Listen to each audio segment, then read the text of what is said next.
গণতন্ত্র মানে সবার প্রতিনিধিত্ব, কিন্তু তামিল রাজনীতিতে কি সেই নিয়ম খাটে? যেখানে আর্য দ্রাবিড় লড়াইয়ের নামে একটি বিশেষ সম্প্রদায়কে রাজনৈতিকভাবে প্রায় অদৃশ্য করে দেওয়া হয়েছে। এটি কি কেবল নির্বাচনী কৌশল, নাকি এর পিছনে লুকিয়ে আছে পেরিয়ারের সেই ভয়ঙ্কর পরিকল্পনা? কেন তামিল রাজনীতিতে ব্রাহ্মণ হওয়াটাই এখন বড় অযোগ্যতা? চলুন আজকের ভিডিওতে ইতিহাসে সেই গভীর সত্যটা খুঁজি। তামিলনাড়ুর রাজনৈতিক ভূমিভাগ ভারতের মানচিত্রে এক অনন্য দ্বীপের মতো, যেখানে জাতীয় রাজনীতির চেনা সমীকরণগুলো বারবার মুখ থুবড়ে পড়ে। উত্তর ভারতে যেখানে ধর্ম বা জাতিগত মেরুকরণ নির্বাচনে ভাগ্য নির্ধারণ করে, তামিলনাড়ুতে সেখানে গত এক শতাব্দী ধরে রাজত্ব করছে দ্রাবিড়ীর পরিচয় বা ব্রাহ্মণ্যবাদ বিরোধিতা। 2024 সালের সাধারণ নির্বাচনের প্রেক্ষাপটে দেখা যায় যে ডিএমকে, এআইডিএমকে, এমনকি বিজেপির মতো দলগুলো একজনও ব্রাহ্মণ প্রার্থীকে নির্বাচনী ময়দানে নামায়নি। তখন বিষয়টি কেবল একটি কৌশলগত সিদ্ধান্ত থাকে না, এটি হয়ে ওঠে এক গভীর সমাজতাত্ত্বিক ইতিহাসের প্রতিফলন।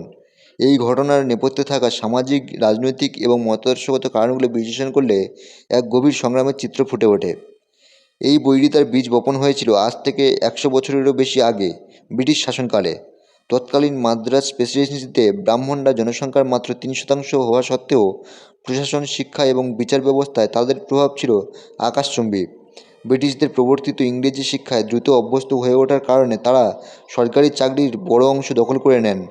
এই অসম বণ্টনের অনগ্রসর ও অবহেলিত অব্রাহ্মণ এলিট এবং সাধারণ মানুষের মধ্যে তীব্র বঞ্চনা ও ক্ষোভের সঞ্চার করে। এই ক্ষোভেরই প্রথম রাজনৈতিক প্রকাশ ঘটে 1916 সালে জাস্টিস পার্টি গঠনের মাধ্যমে। তাদের প্রাথমিক দাবি ছিল সরকারি চাকরিতে অব্রাহ্মণদের জন্য কোটা বা সংরক্ষণ নিশ্চিত করা। এটি ছিল মূলত ক্ষমতার অংশীদারিত্বের লড়াই। তবে এই আন্দোলনকে কেবল ক্ষমতা লড়াই থেকে সরিয়ে একটি পূর্ণাঙ্গ সাংস্কৃতিক বিপ্লব বা বিকল্প সভ্যতার রূপ দেন ইভি রামস্বামী, যাকে তামিল জনতা পেরিয়ার হিসেবে চেনেন। পেরিয়ার এই লড়াইকে কেবল চাকরির সীমাবদ্ধতা থেকে বের করে এনে আর্য বনাম দাবির এই দুই কাল্পনিক ও শক্তিশালী মেরুকরণের উপর দাঁড় করান। তিনি প্রচার করেন যে ব্রাহ্মণরা হলো বহিরাগত আর্য, যারা উত্তর ভারত থেকে এসে দক্ষিণ ভারতের আদি অধিবাসী বা দ্রাবিড়দের উপর নিজেদের বর্ণাশ্রম প্রথা, সংস্কৃত ভাষা এবং ধর্মীয় আচার চাপিয়ে দিয়েছে। পেরিয়ারের আন্দোলন ছিল অত্যন্ত আক্রমণাত্মক। তিনি দেবদেবীর মূর্তিকে আর্য আধিপত্যের প্রতীক হিসেবে চিহ্নিত করে সেগুলো ভাঙার ডাক দেন এবং আত্মসম্মান আন্দোলনের মাধ্যমে তামিলদের নিজেদের শিকড়ে ফেরার আহ্বান জানান। তাঁর এই প্রখর ব্রাহ্মণ্যবাদ বিরোধী অবস্থানই পরবর্তীকালে ডিএমকে এবং এআইডিএমকের মতো দলগুলো জন্ম দেয়। 1965 সালে হিন্দি বিরোধী আন্দোলন এই দ্রাবিড় রাজনীতিকে চূড়ান্ত রূপ দেয়। যখন কেন্দ্রের সরকার হিন্দি ভাষাকে রাষ্ট্রভাষা হিসেবে চাপিয়ে দেওয়ার চেষ্টা করে, তখন তামিলরা তাকে তাদের অস্তিত্বের উপর আঘাত হিসেবে গ্রহণ করে। এই আন্দোলনে কংগ্রেসের মতো জাতীয় দলগুলোও প্রান্তিক হয়ে পড়ে এবং দ্রাবিড় দলগুলো ক্ষমতার মূল কেন্দ্রে চলে আসে। সেই থেকে আজ পর্যন্ত তামিলনাড়ুর ক্ষমতায় যে দলই আসুক না কেন, পেরিয়ারের ব্রাহ্মণ্যবাদ বিরোধী আদর্শ যেন বিচ্যুত হওয়া থেকে রাজনৈতিক আত্মহত্যার সামিল হয়ে পড়ে। রাজনৈতিক ক্ষমতাকে দীর্ঘস্থায়ী করতে এই দলগুলো সংরক্ষণ ব্যবস্থাকে এক অজেয় অস্ত্র হিসেবে ব্যবহার করেছে। বর্তমানে তামিলনাড়ুতে 69% সংরক্ষণ কার্যকর রয়েছে। এই উচ্চ হারের সংরক্ষণের মাধ্যমে ওবিসি এবং দলিত ভোট ব্যাঙ্ককে একটি ভার্চুয়াল লুপ বা কল্যাণমূলক চক্রের মধ্যে আটকে রাখা হয়েছে। যেহেতু ব্রাহ্মণরা সংখ্যায় নগণ্য, তাই তাদের রাজনৈতিক টিকিট না দেওয়া বা সাইডলাইনে রাখা প্রধান দলগুলোর জন্য সুবিধাজনক।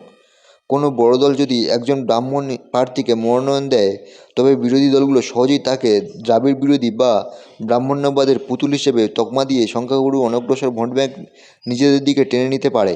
এমনকি বিজেপি, যারা ভারতে হিন্দুত্বের রাজনীতি করে, তারাও তামিলনাড়ুতে এসে বুঝতে পেরেছে যে এখানে টিকে থাকতে হলে পেরিয়ারের লিগাসিকে একেবারে অস্বীকার করা সম্ভব নয়। ফলে তারাও ব্রাহ্মণ প্রার্থীদের এড়িয়ে গিয়ে নিজেদের ওবিসি বান্ধব হিসেবে জাহির করতে সচেষ্ট। সবচেয়ে কৌতূহলোদ্দীপক বিষয় হলো, এই গোটা রাজনীতির যে বৈজ্ঞানিক ভিত্তি, তা নিয়ে বর্তমানের আধুনিক গবেষণা ভিন্ন কথা বলছে। আর্য দ্রাবিড় বিভাজনের যে তত্ত্বের উপর ভিত্তি করে এই রাজনীতি দাঁড়িয়ে আছে, আধুনিক জেনেটিক্স এবং প্রত্নতাত্ত্বিক বিজ্ঞান তাকে পুরোপুরি নাকচ করে দিয়েছে। ভারতের সিন্ধু সভ্যতা থেকে শুরু করে বর্তমান সময় পর্যন্ত মানুষের ডিএনএ বিশ্লেষণ করলে বিজ্ঞানীরা দেখেছেন যে ভারতে কোনো এককালীন বড় ধরনের সামরিক আক্রমণ ঘটেনি, যা একটি জনগোষ্ঠীকে পুরোপুরি নিশ্চিহ্ন করে দিয়েছে।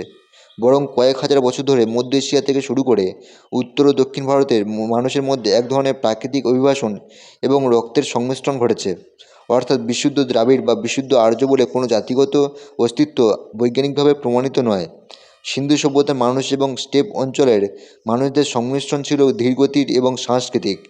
কিন্তু রাজনৈতিক ময়দানে বিজ্ঞান সবসময় গৌণ, যেখানে পারসেপশন বা মানুষের ধারণা এবং রাজনৈতিক মিথ অনেক বেশি শক্তিশালী। দ্রাবিড়ীয় দলগুলোর জন্য এই আর্য দ্রাবিড় বিভাজন টিকিয়ে রাখাটা অস্তিত্বের প্রশ্ন।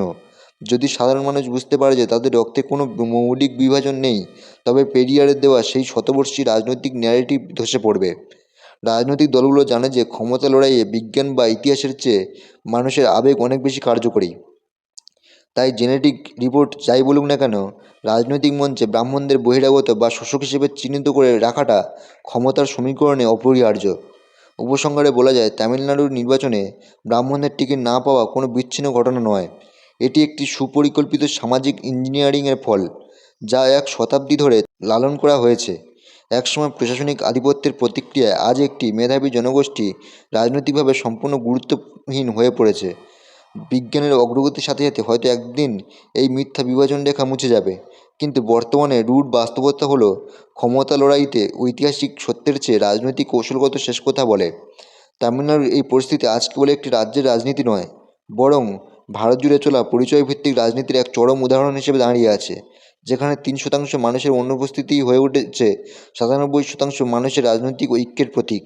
শেষে বলা যায়, তামিলনাড়ুর এই রাজনৈতিক দৃশ্যপট আমাদের শেখায় যে ক্ষমতা লড়াইয়ে অনেক সময় বৈজ্ঞানিক সত্যের চেয়ে সামাজিক ন্যারেটিভ বা বয়ান অনেক বেশি শক্তিশালী হয়ে ওঠে। একদিকে যখন আধুনিক জেনেটিক আমাদের এক হওয়ার কথা বলছে, অন্যদিকে ভোটের সমীকরণ আমাদের শতবর্ষী বিভাজন মনে করিয়ে দিচ্ছে। কিন্তু আপনার কি মনে হয়, যোগ্যতার চেয়ে কি রাজনৈতিক পরিচয় বা জাতিগত পরিচয় বড় হওয়া উচিত? আর্য দ্রাবিড় এই বিভাজন কি আজও প্রাসঙ্গিক, নাকি কেবলই রাজনৈতিক স্বার্থে টিকিয়ে রাখা একটি ধারণা? আপনার মূল্যবান মতামত নিচে কমেন্ট বক্সে অবশ্যই জানান। ভিডিওটি ভালো লাগলে লাইক দিন এবং এই ধরনের রাজনৈতিক ও ঐতিহাসিক বিশ্লেষণ আরও দেখতে চাইলে চ্যানেলটি সাবস্ক্রাইব করে রাখুন। দেখা হবে পরবর্তী ভিডিওতে। ততক্ষণ ভালো থাকুন, সুস্থ থাকুন। ধন্যবাদ।